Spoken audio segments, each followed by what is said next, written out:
The Old Man's Christmas by Ella Wheeler Wilcox. Section 1. Though there was wrong on both sides, they never would have separated had it not been for the old man. He was Ben's father, and Ben was an only child, a spoiled, selfish, high-tempered lad, who had grown up with the idea that his father, Anson English, or the old man, as his dutiful son called him, was much richer than he really was, and that he had no need of any personal effort, any object in life, aside from the pursuit of pleasure. Ben's mother had died when he was 15 years old and his father had never married again. Yet it was not any allegiance to her memory which had kept Anson English from a second marriage. He remembered her, to be sure, and scarcely a day passed without his mentioning her.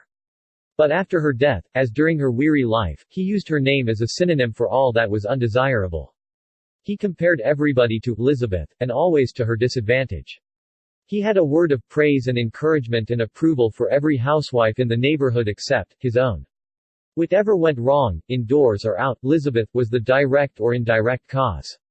During the first 5 years of her married life, Elizabeth made strenuous exertions to please her husband.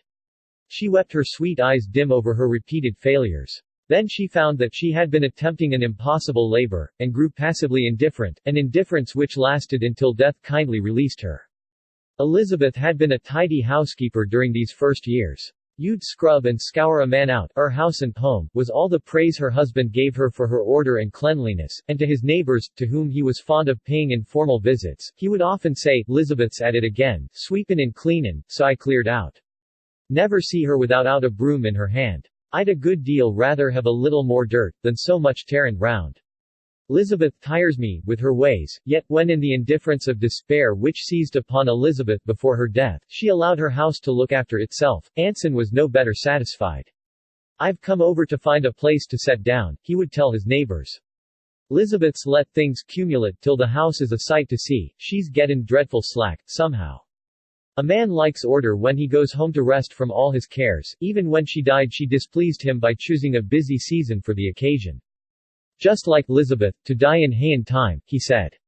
"Everything got to stop, hay spoilin', men idle. Women never seem to have no system about work matters, no power of plannin' things, to make it convenient like for men folks." Yet after she was gone, Anson found how much help she had been to him, how wonderful her economy had been, how light her expenditures. He knew he could never find anyone to replace her, in these respects, and as money considerations were the main ones in his mind he believed it would be the better economy to remain a widower, and hire his work done. So during those most critical years of Ben's life, he had been without a woman's guidance or care. At 18 he was all that arrogance, conceit, selfishness, and high temper could render him. Yet he was a favorite with the fair sex for all that, as he had a manly figure, and a warm, caressing way when he chose, that won their admiration and pleased their vanity. Anson English favored early marriages, and began to think it would be better all around if Ben should bring a wife home. She could do the work better than hired help, and keep the money all in the family. And Ben would not waste his time and means on half a dozen, as he was now doing, but would stay at home, no doubt, and settle down into a sensible, practical businessman. Yes, Ben ought to marry, and his father told him so. Ben smiled. "I'm already thinking of it," he said. He had expected opposition from his father, and was surprised at his suggestion. "Yes," continued the old man, as Ben already designated him, "I'd like to see you settle down before you're 21. But you want to make a good choice. There's Abby Wilson, now. She's got the muscle of a man, and ain't afraid of anything. And her father has a fine property, a growin' property. Abby'll make a man a good, vigorous helpmate, and she'll bring him money in time. You'd better shine up to Abby, Ben." Ben gave a contemptuous laugh. "I'd as soon marry a dressed-up boy," he said. "She's more like a boy than a girl in her looks and in her ways. I have other plans in my mind, father, more to my taste. I mean to marry Edith Gilman, if she'll take me, and I think she will." A dark frown contracted Anson English's brow. "Edith Gilman," he repeated, "why, that puny schoolma'am, with her baby face and weak voice, LL never help you to get a livin', Ben. What are you thinkin' of love, father, I guess.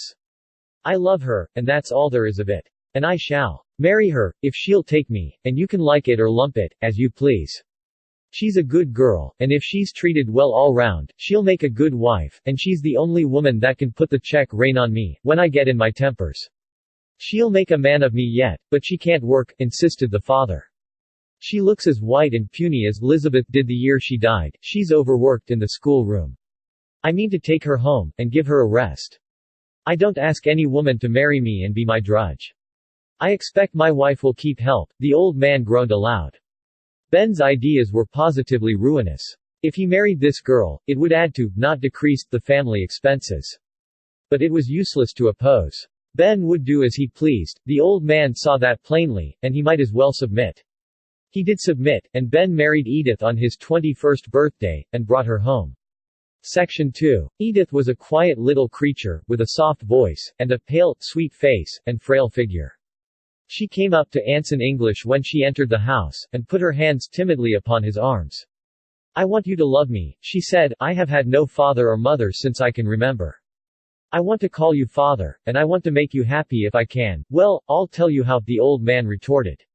"Discharge the hired girl, and make good bread. That'll make me happy," and he laughed harshly. Edith shrank from his rough words, so void of the sympathy and love she longed for.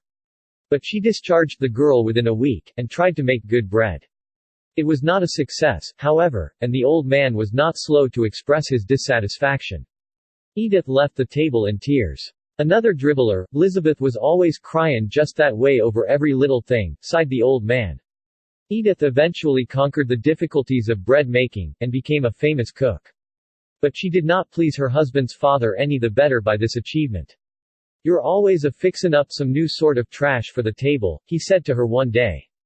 "Dessert is it, you call it? 'Nough to make a man's patience desert him to see sugar and flour wasted so. Elizabeth liked your fancy cooking, but I cured her of it." "Yes, and you killed her too," cried Edith, for the first time since her marriage losing control of her temper and answering back. "Everybody says you worried her into the grave. But you won't succeed so well with me. I will live just to defy you, if no more. And I'll show you that I'll not bear everything, too." It was all over in a moment, and it was not repeated. Indeed, Edith was kinder and gentler and more submissive in her manner after that for days, as sweet natures always are when they have once broken over the rules which govern their lives. Yet the old man always spoke of Edith as a virago after that. "She's worse'n Elizabeth," he said, "and she had a temper of her own at times that would just cinch things." Ben passed most of his evenings and a good part of his days at the village store. He came home the worse for drink occasionally, and he was absolutely indifferent to all the work and care of the farm and family. "She's just like Elizabeth," the old man said to his neighbors. "She don't make home entertainin' for her husband. But Ben isn't balanced like me, and he goes wrong. He's excitable. I never was. The right kind of a woman could keep him at home. After a child came to them, matters seemed to mend for a time. So long as the infant lay pink and helpless in its mother's arms or in its crib, it was a bond to unite them all. So soon as it began to be an active child, with naughty ways which needed correction, it was another element of discord. The old man did not think Edith capable of controlling the child, and Ben was hasty and harsh, and he did not like to hear the baby cry. So he stayed more and more at the store, and was an object of fear to the child and of reproach to the mother when he did return. They drifted farther apart, and the old man constantly widened the breach between them. They had been married 6 years, and the baby girl was 4 years old, when Ben struck Edith a blow, one day, and told her to take her child and leave the house. In less than an hour she had gone, no one knew whither. "She'll come back, more's the pity," the old man said. "Elizabeth, she started off to leave me once, but she concluded to come back and try it over again, but Edith did not come back." Months afterward they heard of her in a distant part of the state teaching school and supporting her child. Ben applied for a divorce on the plea of desertion. Edith never appeared against him, and he obtained it. Section 3. 1 year from the time Edith left him, he married Abby Wilson. She had grown into a voluptuous though coarse maturity, and was dashing in dress and manner. Her father had recently died, leaving her a fine property. She had always coveted Ben, and did not delay the nuptials from any sense of delicacy, but rather hastened the hour which should make him legally her own. The old man was highly pleased at the turn affairs had taken. After all these years Ben was united to the woman he had chosen for him so long ago, and now surely Ben would settle down, and take the care off his shoulders which were beginning to feel the weight of years of labor. In truth, the old man was breaking down. He fell ill of a low fever soon after Ben's second marriage, and when he rose from his bed he seemed to have grown 10 years older. He was more childish in his fault-finding, and more irritable than ever before, and this new wife of Ben's had little patience with him. She was not at all like Edith. She bullied him, and frightened him into silence when he began to find fault with her extravagances. For she was extravagant, there was no denying that. She cared only for show and outward appearance. She neglected her home duties, and often left the old man to prepare his own food, while she and Ben dashed over the country, or through the neighboring villages, behind the blooded span she had insisted upon his purchasing soon after their marriage. Poor old Anson English. He was nearing his 60th year now, and he looked and seemed much older. Ben was his only earthly tie, and the hope and stay of his old age. And he was but a reed. His father saw that at last. Ben would never develop into a practical businessman. He was unstable, lazy, and selfish. And this new wife seemed to encourage him in every extravagant folly, instead of restraining him as the old man had hoped. And someway Ben had never been the same since Edith went away. He had been none too good or kind to his father before that, but since then, well, when she went, it seemed to Anson that she took with her whatever of gentleness or kindness lurked in Ben's nature, and left only its brutality and selfishness. And strive as he would to banish the feeling, the old man missed the child. Ah, no, he was not happy in this new state of affairs, which he had so rejoiced over at the first. He grew very old during the next 2 years. Like all men who worry the lives of women in the domestic circle, he was cowardly at heart. And Ben's new wife frightened him into silent submission by her masculine assumption of authority and her loud voice and well-defined muscle. He spoke little at home now, but he still paid frequent visits to his neighbors, and he remained firm in the Adam-like idea that Elizabeth had been the root of all evil in his life. Yes, Ben's letting the place run down pretty bad, he confessed to a neighbor who had broached the subject. Ben's early trainin' wasn't right. Elizabeth, she let him do 'bout as he pleased. Elizabeth never had no notions of how a boy should be trained. He'd 'a' come out all right if I'd 'a' managed him from the start. Strange to say, he never was known to speak one disparaging word of Abby, Ben's second wife. Her harshness and neglect were matters of common discussion in the neighborhood, but the old man, who had been so bitter and unjust toward his own wife and Edith, seemed to feel a curious respect for this Amazon who had subjugated him. Or, perhaps, he remembered how eager he had been for the marriage, and his pride kept him silent. Certain it is that he bore her neglect, and later her abuse, with no word of complaint, and even spoke of her sometimes with praise. She's a brave one, Abby is, he would say. She ain't afraid of nothin' or nobody.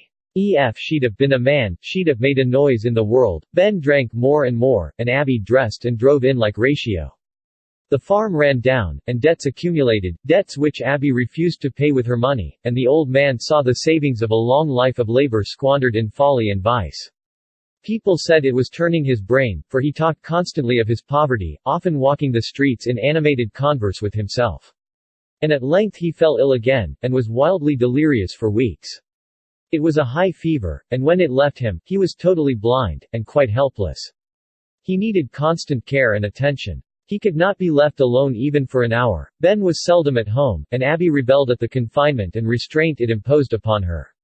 Hired help refused to take the burden of the care of the troublesome old man without increased wages, and Ben could not and Abby would not incur this added expense.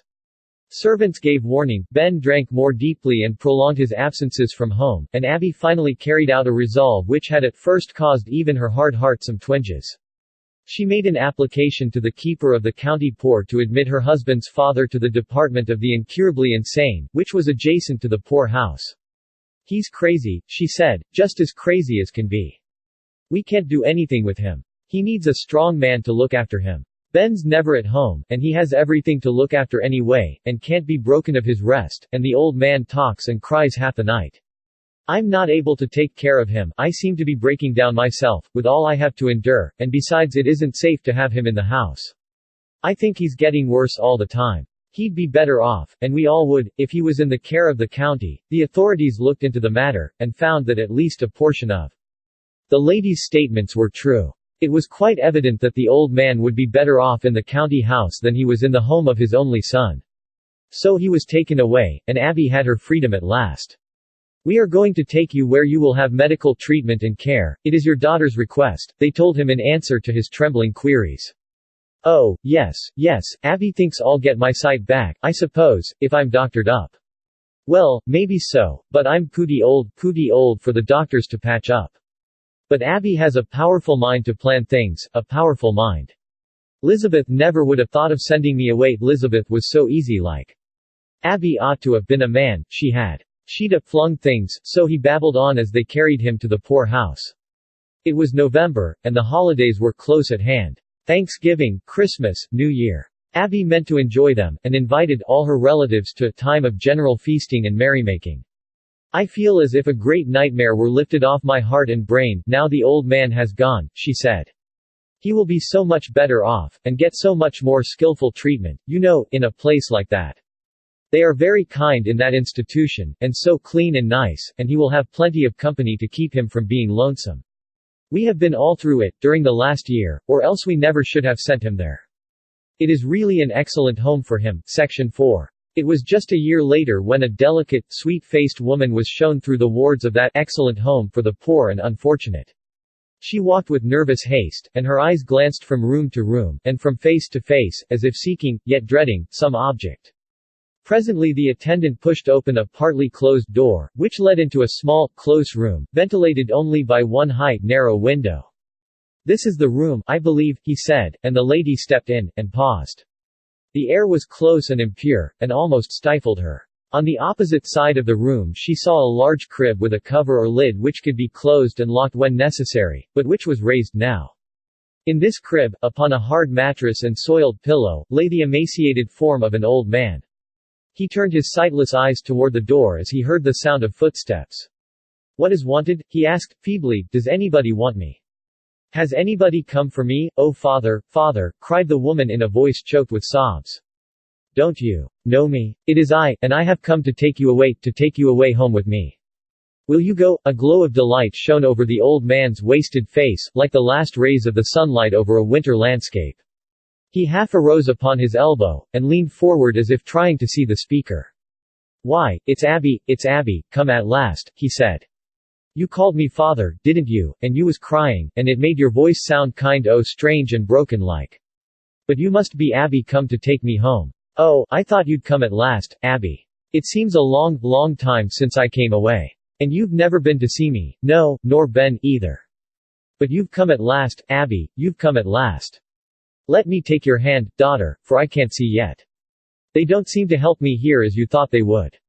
And I'm so hungry, Abby, do you think you could manage to get the old man a little something to eat before we start home?" The woman had grown paler and paler as she listened to these words which the old man poured out in eager haste, like one whose thoughts and feelings long pent within himself for want of a listener now rushed forth pell-mell into speech. "He does not know me," she whispered, "he does not know me. Well, I will not undeceive him now. He is happy in this delusion, let him keep it for the present." Then, aloud, she said, "You are hungry, father? Do you not have food enough here?" "Oh, I have my share, Abby, I have my share. But my appetite's varying, and sometimes when they bring it I can't eat it, and then when I want it most I can't get it. I'm one of many here, and I've been so lonesome, Abby. But then I knew you'd come for me all in good time. And, Ben, how is Ben, Abby? Does he want to see his old father again?" Ah, Ben was a nice little boy, a nice little boy. But Elizabeth want no kind of a mother for such a high-strung lad. And then he hadn't oughter married that sickly sort of girl that ran off and left him. Sakes alive, what a temper she had. It sort of broke Ben down living with her as long as he did. But he remembers his old father at last, don't he? And he wants to have me home to die. Ah, Ben has a good heart after all. I must not tell him, I must not, whispered the woman as she listened.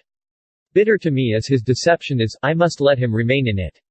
Then with a sudden bracing of the nerves, and a visible effort, she said. Ben is away from home now, father. He will not be there to meet you, but you'll not mind that. I shall make you so comfortable. I want you at home during the holidays. So he went out from the horror and loneliness and gloom of the poor house, to the comfortable home which Edith had provided for herself and child in the years since she left Ben. Eva was a precocious little maiden of 9 now. Wise and womanly beyond her years. So soon as Edith learned of the old man's desolate fate, she resolved to bring him home. Eva could attend to his wants during the day, while she was in the school room, and the interrupted studies could be pursued in the evening. Or she could hire assistance if he were as troublesome as report had said. He had been a harsh old man, and had helped to widen the breach between her and Ben. But he was the father of the man she had married, and she could not let him die in the poor house. So she brought him home. "Don't I hear a child's voice?" he asked, as Eva came dancing out to greet them. Who is it, Abby? Why, it's your own little granddaughter Eva, cried the child, clasping his withered hand in her two soft palms. Don't you remember me? Mama says you used to love me. Edith's heart stood still. Surely now he would understand. And would he be angry and harsh with her? The old man's face lighted. Ah, I see, he said musingly. Abby and Ben have taken the little one home. It must be Edith is dead. She was such a puny thing. Then turning his face to the woman who was guiding his faltering footsteps, he asked. And is Edith dead? Yes, she answered quietly. Edith is dead, and added, to you, in a whisper. He must never be undeceived, she thought. It would be too severe a blow. The truth might kill him, and to Eva she said a little later. Dear, your grandfather is very ill, and not quite right in his mind. He thinks my name is Abby, and you must not correct him or dispute any strange thing he may say. The journey left the old man very weak indeed, but he talked almost constantly. It was so good of you, Abby, to take the little girl home, he would say. But I knowed you had a good heart, and Ben too. He was fond of his old father, spite of his rough ways.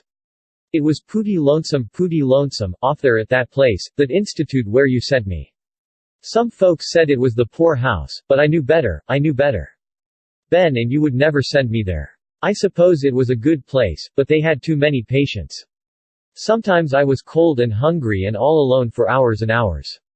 Oh, it's good to be back home with you, Abby, but why don't Ben come? Ben is away, father. Oh, yes. Business, I suppose. Ben'll turn out all right at last. I always thought so. After he sort o' outgrows Lizabeth's trainin'. But I hope he'll get back for Christmas. Somehow I've been thinkin' lately about the Christmas days when Ben was a little boy. We always put something in his stockin' that night, no matter if 'twant no more'n a sweet cake.